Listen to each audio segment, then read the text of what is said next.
How to fix Fortnite not launching on PS5. So, when you encounter issue with Fortnite or any other game, it's a good idea to restart your PS5 first. This should help resolve any temporary issues with Fortnite and your console that may have led to the problem. Head over to the PS5 home screen and press the PlayStation button on your controller.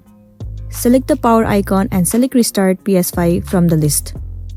Once it has been restarted, now the next thing you want to do is to free up storage space. A lack of free storage space on your PS5 can also cause Fortnite to crash repeatedly.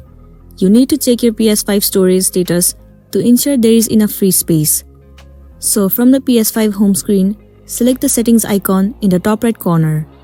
Open settings menu on PS5. Select storage from the list.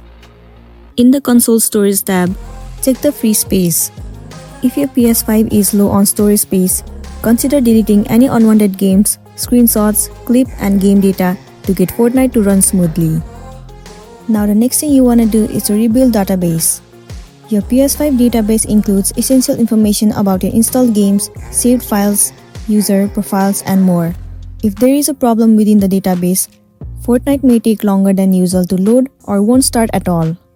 You can try rebuilding the database to see if that fixes the issue. In order to do so, what you want to do is turn off your PS5 and connect your DualSense wireless controller to the console via a USB cable. Then press and hold the PS5's power button until it beeps twice to enter the safe mode. Press the PS button on the controller. Select the Clear Cache and Rebuild Database option.